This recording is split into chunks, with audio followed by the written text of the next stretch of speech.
मगरिबी हल्का graduation election 2020 के आज़ाद उम्मीदवार हैं बसोराज गुरीकार। बसोराज गुरीकार ने समाजी, अदबी और तालीमी लिहाज से अपनी खिदमत अंजाम दी हैं। लिहाजा ग्रेजुएट वोटर हजरात से गुजारिश है कि 28 अक्टूबर 2020 को अपना कीमती वोट बसोराज गुरीकार को देकर अक्सरियत से कामयाब बनाएं और आपकी खिदमत का मौका इनायत करें।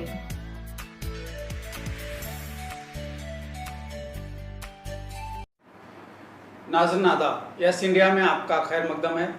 इस वक्त रियासत के एक मारूफ शायर साकिब जुनैदी हमारे साथ तशरीफ़ फरमा हैं। तो आइए बराह रास्त उनसे आज के हालात पर और अदब पर हम बहस करते हैं। यस इंडिया में आपका खैर मकदम है। शुक्रिया शरीफ भाई।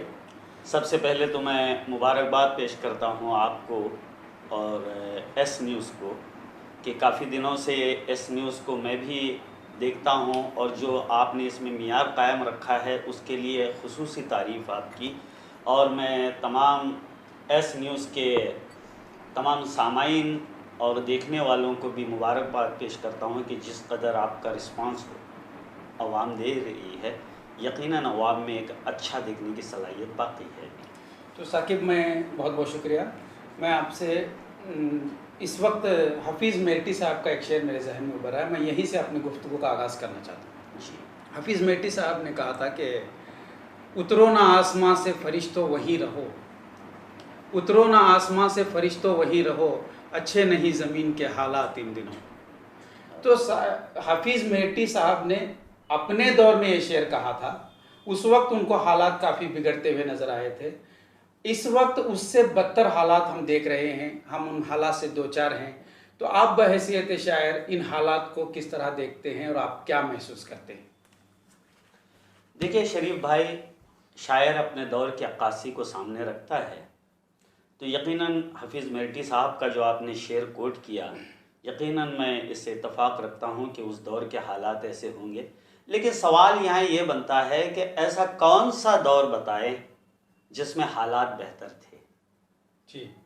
रोज़े अज़ल से दुनिया में यजीदियत जहाँ है वहाँ हुसैनियत भी है और जहाँ हुसैनियत है वहाँ यजीदियत भी है। हाँ, मगर इस उम्मीद पर दुनिया कायम है कि जहाँ यजीदियत है वहाँ हमेशा हुसैनियत गालिब आती जाती है। इसलिए हमें खुदा पर भरोसा रखना चाहिए और उम्मीद का दामन पकड़े रहना चाहिए कि इंशाअल्लाह ये जो बुरे दौर हैं इंशाअल्लाह ये भी हमेशा की तरह कट जाए। लेकिन हम हर बार ये जुमला कहकर कहीं ना कहीं हालात से आंखें चुराने का काम करते हैं कि कुदरत के फैसले होंगे, दुआ करने से हालात बदल जाएंगे। लेकिन इकबाल ने कुरान की आयत को कोट करते हुए शेर कहा था कि खुदा ने आज तक उस कौम की हालत नहीं बदली, न हो ख्याल जिसे आप अपनी हालत के बदलने का। हमें अपनी तरफ से भी कोशिश करनी होगी। तो इस वक्त शोरा की, उदबा की या समाज की जो ज़िम्मेदार हैं, जो रहबरान बनकर जो है सामने आते थे, एक ज़माना था कि वो सामने रहते थे। इस वक्त सारा मैदान इन लोगों से खाली है, आम लोग ही हालात से दो चार हैं। तो इस वक्त इनकी जिम्मेदारी क्या होनी चाहिए और आम इंसान की जिम्मेदारी क्या होनी चाहिए? देखिए, आम दिन अलग होते हैं, लेकिन जब खुद पर बीतती है आदमी की तो आदमी उभरने की कोशिश करता है। जैसे किसी एक शायर ने कहा था कि तुम्हारा जुल्म काफ़ी है हमें बेदार करने को, कि लोहा चोट खाता है तभी तलवार बनता है। क्या कहें? तो इंशाल्लाह देखें कि हालात आ रहे हैं और बद से बदतर होते जा रहे हैं, इस बात को मैं मानता हूँ। लेकिन आप इस अभी रिसेंट की आप न्यूज़ देखिए कि जो परसों नीट की एग्ज़ाम हुई उसमें टॉप 5 में मुस्लिम बच्चे हैं। आप इमेजिन कर सकते हैं ये कभी हुआ था? जी। आपको तो आप चैनल से जुड़े हुए हैं, ये बात पता होगी कि हिस्ट्री में कभी नहीं हुआ कि 5 मुस्लिम बच्चों ने टॉप किया है। ये क्यों किया है? क्योंकि वो बच्चे देख रहे हैं कि हालात किस कदर बुरे होते जा रहे हैं, हमारे कौम पर कौन से हालात आते हैं। और मुझे लगता है कि जैसे कि इस्लाम जिंदा होता है हर करबला के बाद, उसी के मुताबिक इंशाअल्लाह यहाँ से हमारे कौम जो अपनी रफ्तार पकड़ेगी वो पहले के मुकाबले में ज़्यादा असरदार होगी। जी। कौम अपने बलबूते पर कर रही है। जिन नौजवानों का आपने जिक्र किया नीट में जो टॉपर्स रहे, हम उन्हें मुबारकबाद पेश करते हैं। वाकई एक फ़ख्र का, एक काबिल फ़ख्र बात है। लेकिन ये अपने बलबूते पर करने वाले नौजवानों की तादाद बहुत कम है। जी लेकिन एक बहुत बड़ा तबका आज भी उन लोगों से उम्मीदें लगाए हुआ है जिन्हें वो लीडर मानता है, जिन्हें वो अपना रहबर मानता है, जी। लेकिन वो लीडर और वो रहबर इस वक्त मैदान में नहीं है। तो क्या हमें उन लीडरों के पास जाकर उनसे सवाल करने की जरूरत है, या फिर उनको अपनी जगह पर छोड़ देना है और अपने बलबूते पर खुद कफील होकर हमें आगे बढ़ना है? देखें, आपने बड़ी अच्छी बात कही कि एक बड़ा तबका अपने रहनुमाओं पर भरोसा करके बैठा है और रहनुमा अपना काम वो अंजाम नहीं दे रहे जो वक्त की ज़रूरत है। लेकिन वक्त लगेगा, मुझे लगता है वक्त लगेगा। यही बच्चे जिनका मैं जिक्र कर रहा हूं कि अब जो उभर के आ रहे हैं, यही बच्चे इन रहनुमाओं को बदलने में अपना अहम किरदार अदा करेंगे। अब जो हमारे पास रहनुमा हैं उन पर इल्ज़ाम लगा दीजिए कि वो बिके हुए हैं या अपने ज़ाती मफाद के लिए काम कर रहे हैं, लेकिन इनकी उम्र भी बहुत कम है। ज्यों ज्यों हमारी कौम के नौजवान होशियार होते जाएंगे, फहम उनमें आता जाएगा, ये ऊपर की लीडरशिप जिससे हम फिलहाल खुश नहीं हैं, वो इन्हें बिल्कुल तब्दील इनकी उम्र कम है। हमें उम्मीद है कि ये यहाँ से जो है अब इस मैदान से हट हो रहा है। जाएंगे। हर जगह आप इनकलाब देख रहे हैं। एक अलमिया है, हम इसे नजरअंदाज नहीं कर सकते। एक अलमिया ये है जी। कि एक लंबा अरसा इन्होंने जो है कौम पर गालिब आकर खुद को रहबर या लीडर बताकर इन्होंने कौम का बेड़ा गर्क किया है। क्या आप जी। इत्तेफाक करते हैं? बिल्कुल बिल्कुल बिल्कुल बिल्कुल। देखें, अब फिलहाल में अगर मैं अपने सूबे की बात करूं, मैं अक्सर यही देखता था कि वहाँ जो लीडरान हैं या तो कोई पैसे वाले हैं या तो जिनका लिबास बड़ा साफ है, यही हुआ करता था। हम लीडर चुनने में ये इस बात को नज़रअंदाज करते थे कि वो क्या काबिल है भी नहीं। लेकिन अब जो है, अब जी फहम लोग सामने उभर कर आ रहे हैं। वो चाहते हैं कि अब हमारा लीडर साफ सुथरे खादी कपड़े वाला ना हो, अब हमारा लीडर बड़े बड़े बंगले में रहने वाला ना हो, उसके पास कोई विजन हो, कुछ फहम हो, कुछ उसके पास अपना जाती तजुर्बा हो। तो मुमकिन है कि अब ये नई नस्ल जो अपना रहबर चुनेगी वो कोई जी वकार शख्सियत ही होगी, जी फहम शख्सियत ही होगी। सवाल ये पैदा होता है कि लीडर चुनेगी जी, लीडर होगा कौन? हम लोगों में से ही होगा। आप अब देखें कि एक ज़माना था जब हम इलेक्शन वगैरह को देखते थे तो उसमें जो इलेक्शन लड़ने वाले लोग थे उनकी उम्र क्या होती थी, आप बताएं। आपने भी तो वो दौर देखा होगा, आपने देखा होगा। लेकिन आप अगर हिंदुस्तान का अगर ये करेंगे तो लालू प्रसाद यादव के बेटे उस उम्र के कहीं आपको मिलते थे आपके बचपन में? कन्हैया कुमार, उस उम्र का कोई खड़ा रहता था? तो अब जो है शायद एक राजीव गांधी ही बहुत कम उम्र के, बहुत कम उम्र का थे, और मुझे लगता है कि उस वक्त भी उन्हें नौजवान नहीं कहा जा सकता था। आपने जब सियासत की और इलेक्शन की बात की तो जरा एक सवाल मैं खुलकर करना चाहता हूं। जी, आजादी से लेकर अब तक जी, खासकर मुसलमान कौम और यूं कहे कि अकलियती तबका जी, कांग्रेस को अपना समझकर चलता रहा। जी, लेकिन क्या कांग्रेस ने उस अपनेपन से वफादारी की? क्या कांग्रेस ने कौमों की जो उम्मीदें थी, क्या उस उम्मीद पर खरी होती नजर आई आपको? इस वक्त जो पार्टी रूल कर रही है, हम उस मसले पर नहीं बात करेंगे। कांग्रेस ने इतने सालों से जो हुकूमत की है उसका माइनॉरिटी तबके पर असर क्या हुआ? क्या इससे बेहतरी हुई या नुकसान ही हुआ है? देखें, एक बात है, अब आपने ये अच्छा सवाल उठाया है और इसमें मेरी अपनी जाती राय है। जाती राय यूं है कि पहले कांग्रेस ने क्या किया ये बात छोड़ दें, लेकिन अब अगर मुझे अपनी जाती राय अगर आप पेश करने का मौका देंगे तो मैं कहूँगा कि हमें कांग्रेस से हटकर कोई तीसरा रास्ता इख्तियार करने की ज़रूरत है। लेकिन बड़ा पेचीदा मसला है, क्योंकि मैं खुल के कहना चाहता हूं कि हम अक़लियती तबका चाहते हैं कि इक़्तिदार में बीजेपी ना रहे। ये बात मानते हैं? बड़ा एक अक़लियती तबका है जो कहता है कि इक़्तिदार में बीजेपी ना हो।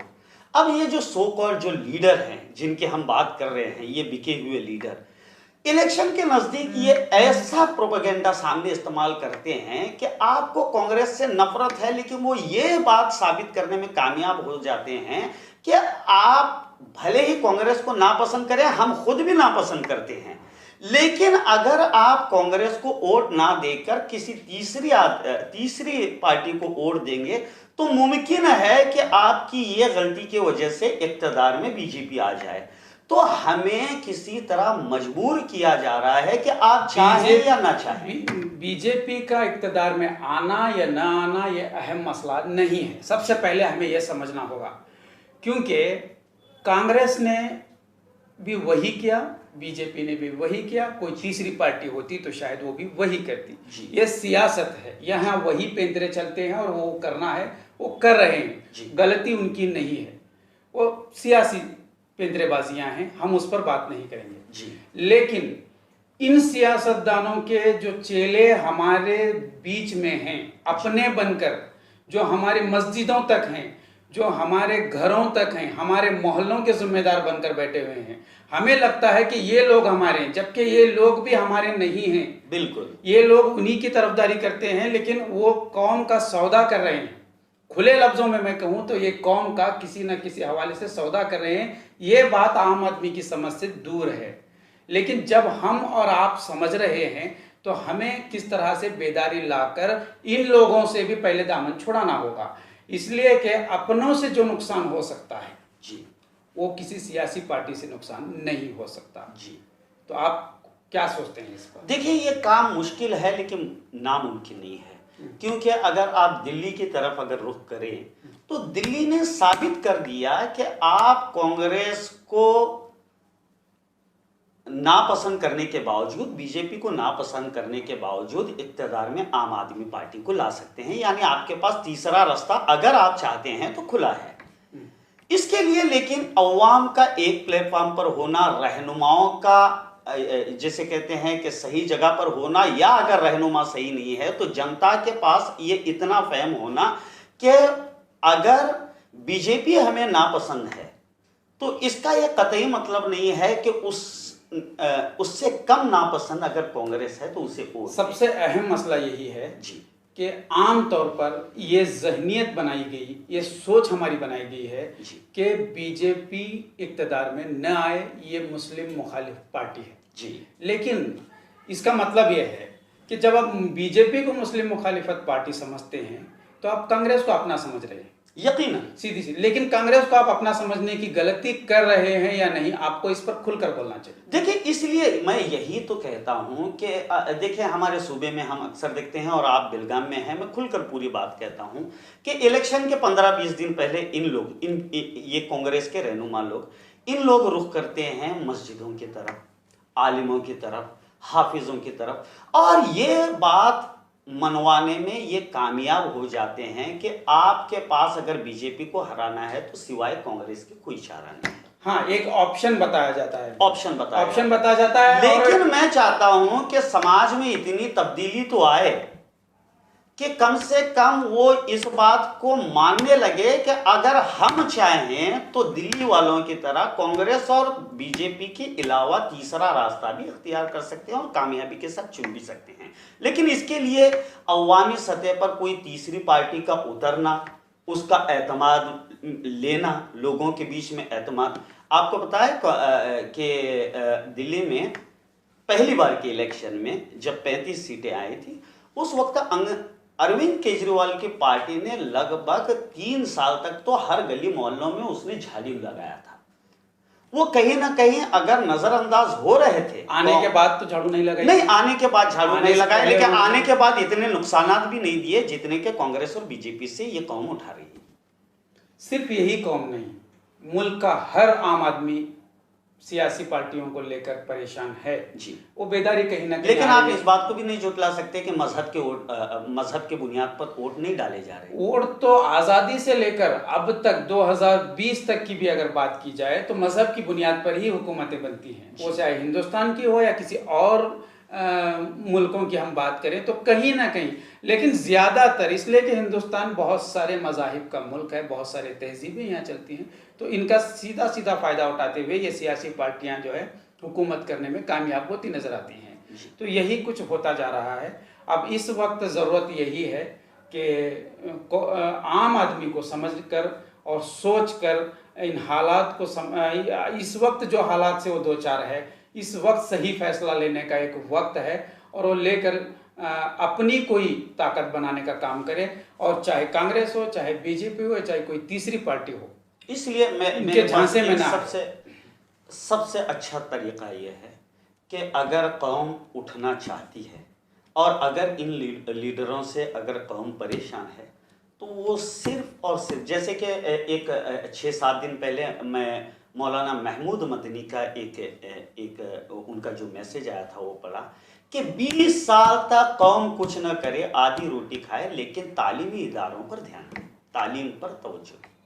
तो मुझे ऐसा लगता है कि कौम को फिल वक्त तकलीफें कितनी ही ख्वाह क्यों ना हो, उससे तालीमी इदारों पर वक्त बहुत कम है हमारे पास। मैं आखिरी आपकी बात पर अपनी बात रखते हुए मैं इस इंटरव्यू को ख़त्म करना चाहता हूँ। जैसा कि आपने कहा तालीमी इदारों की आपने बात की, तो मसला हमारा ये है कि तालीमी इदारों को, हमारा मसला ये है कि जब जो ज़रूरत पड़ती है हम तब वो काम करने के तैयार हैं। दूरअंदेशी हमारे अंदर ख़त्म हो गई है। जिस वक्त कोरोना वबा चली, हमने सोचा कि हमारा एक अस्पताल होना चाहिए, अगर हमारा अस्पताल होता तो हम दर दर की ठोकरें ना खाते, इतने लोग ना मरते। ये मसला हमारा है।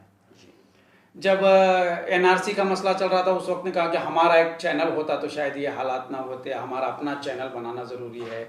ऐसे मामला, यानी ज़रूरत जब आन पड़ती है, मुसीबत जब हमारे सर पर, क़यामत जब हमारे सर पर खड़ी हो जाती है, उस वक्त हम उस काम को अमली जामा पहनाने की कोशिश करते हैं, जो कि बिल्कुल नामुमकिन सी बात होती है।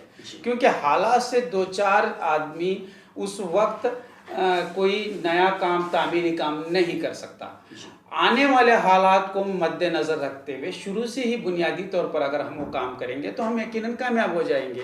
वो कोई भी कौम क्यों ना हो हिंदुस्तान की, वो कामयाब हो सकती है। तो यही मेरा एक ये है कि अलमिया है हमारी कौम का कि अगर पिछले कई सालों से जितने मदारिस हमने बनाए उसके साथ साथ तालीमी इदारे भी अगर वहाँ से जोड़ कर हम आगे निकलते तो आज तालीम का फुकदान हमारे अंदर नहीं होता। इसी पैगाम के साथ आने वाले दिनों में उम्मीद है कि नौजवान नस्ल जो है इसकी तरफ बेदारी उनके अंदर पैदा होगी, और जिस तरह जिन तलबा का आपने जिक्र किया ऐसे कई तलबा और पैदा होंगे, और आने वाले दिनों में हुकूमत की पॉलिसियों के तहत लेकिन अपने एक खुद कफील काम कर एक तामीरी काम को करते हुए एक कौम आगे यकीनन बढ़ेगी। हमारे चैनल में आने और अपना कीमती वक्त देने के लिए बहुत बहुत शुक्रिया।